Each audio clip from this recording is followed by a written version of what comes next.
چیچڑوں کی وجہ سے جانور کی زندگی انتہائی مشکل کا شکار ہو جاتی ہے۔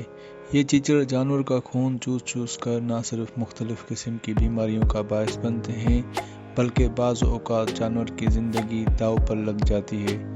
ان کی موجودگی دودھ اور گوشت کی پیداوار میں نمایاں کمی کا باعث بنتی ہے۔ پاکستان میں فروری سے اکتوبر تک کا موسم چیچڑوں کی پرورش کے لیے موزوں سمجھا جاتا ہے۔ چیچڑوں کی وجہ سے پھیلنے والی بیماریاں۔ چیچڑوں کی وجہ سے جانوروں میں مندرجہ ذیل بیماریاں پھیلتی ہیں، جیسے کہ آپ لوگ سمجھ لیں رات موتڑا ہو گئی، گچیوں کا بخار، یرکان۔ یہ ساری میلک بیماریاں ہیں جن کی وجہ سے جانور کمزور ہو کر موت کا شکار ہو جاتا ہے۔ اکثر دیکھا گیا ہے کہ دگلی نسل کے جانور چیچڑوں سے زیادہ متاثر ہوتے ہیں، خاص طور پر چھوٹی عمر کے بچڑے، بچڑیاں، بکریاں، بکرے آسانی سے چیچڑوں کا شکار ہو جاتے ہیں، اس لیے ان کا خاص خیال رکھنا چاہیے۔ روک تھام۔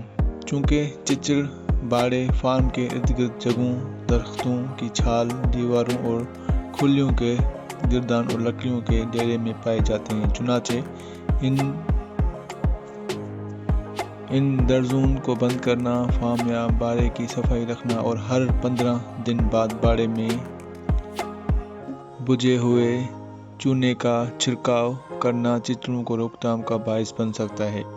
ہمارے کسان اکثر جانوروں سے چیچڑوں کا تدارک تو کر لیتے ہیں مگر چیچڑوں کی پرورش گاہوں کو ختم نہیں کرتے، اس لیے چیچڑوں دوبارہ پیدا ہو کر جانوروں پر حملہ آور ہو جاتے ہیں۔ ضروری یہ ہے کہ نہ صرف جانوروں کو چیچڑوں سے نجات دلائیں بلکہ باڑے کو بھی چیچڑوں سے پاک کریں۔ علاج۔ جانوروں پر چیچڑ نظر آئیں تو ڈاکٹر کے مشورے سے مناسب سپرے کریں جس سے چیچڑوں کا خاتمہ ہو سکے۔ سپرے کرتے ہوئے یا دوائی سے نہلاتے ہوئے ٹانگوں کے نیچے والے حصے اور ہیوانے پر بھی اچھی طرح سے سپرے کریں اور خاص خیال رکھیں کہ جانوروں کے منہ اور آنکھوں پر دوائی نہ گرے اور جانور کو جسم کو چاٹ نہ سکے۔ اگر فارم پر چیچڑ ہوں تو بارے میں ہر 21 دن کے بعد سپرے کریں حتیٰ کہ جانور اور فارم دونوں چیچڑوں سے مکمل طور پر پاک ہو جائے۔ اب یہ سپرے تو آپ کر سکتے ہیں، ٹھیک ہو گیا، مگر میں جو آپ کو ریکمینڈ کروں گا وہ آپ ہر 1.5 سے 1 مہینے کے اندر آئیورمیکٹن سپر استعمال کریں اپنے بکریوں بچڑوں پر تاکہ ان کا پراپر علاج ہو سکے۔ اگر آپ کو میری یہ ویڈیو اچھی لگی ہو تو پلیز سبسکرائب، لائکس اور کمنٹس کریں۔ Thank you. Setu veterinary channel دیکھنے کا بہت بہت شکریہ۔